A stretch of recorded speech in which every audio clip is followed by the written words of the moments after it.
ஒரு ஆட்டோக்காரர் ஒரு கர்ப்பிணி பெண்ணை ஆட்டோல ஏத்திக்கிட்டு ஹாஸ்பிட்டலுக்கு போறாங்க. பெரிய மழை பெஞ்சுக்கிட்டு இருக்கு. அப்ப அவர்கிட்ட இருந்த அந்த கொடைய அந்த கர்ப்பிணி பெண்ணை கிட்ட கொடுத்துட்டு இதை எடுத்துக்கிட்டு போமா அப்படின்னு சொல்றாங்க. அப்ப அந்த பொண்ணு சொல்றாங்க, ஆனா இது எப்படி நான் உங்ககிட்ட நான் திருப்பி கொடுக்கறது?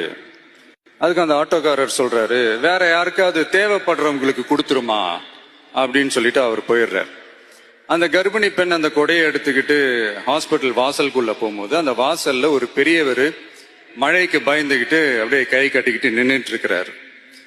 அந்த கர்ப்பிணி பெண் அந்த கொடைய அந்த பெரியவர்கிட்ட கொடுத்து, ஐயா இதை எடுத்துட்டு போங்கய்யா அப்படின்னு சொல்றாங்க. அதுக்கு அந்த பெரியவர் இதே மாதிரி கேட்கிறாரு, அம்மா நீங்க யாருன்னு எனக்கு தெரியாது, எப்படிமா இந்த கொடையை நான் திருப்பி உங்ககிட்ட கொடுக்கறது? அதுக்கு அந்த பொண்ணு சிரிச்சுக்கிட்டே சொல்றாங்க, வேற யாருக்காவது தேவைப்படுறவங்களுக்கு கொடுத்துருங்க ஐயா அப்படின்னு சொல்லிட்டு போயிடுறாங்க. உடனே அந்த பெரியவர் கொடையை எடுத்துக்கிட்டு பஸ் ஸ்டாப்புக்கு வராரு. பஸ் வருது. ஏறி போகும்போது அங்க பாக்குறாங்க ஒரு பூக்கார அம்மா பூவை வச்சுக்கிட்டு ஒரு அட்டையை இப்படி மழைக்காக பிடிச்சிக்கிட்டு உட்கார்ந்துட்டு இருக்கிறாங்க.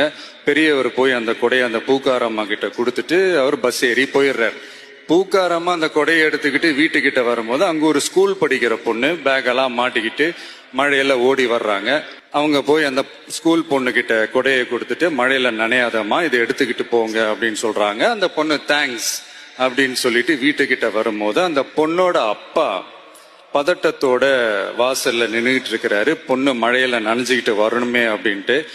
அந்த அப்பா வேற யாரும் இல்ல, அந்த ஆட்டோக்காரர்.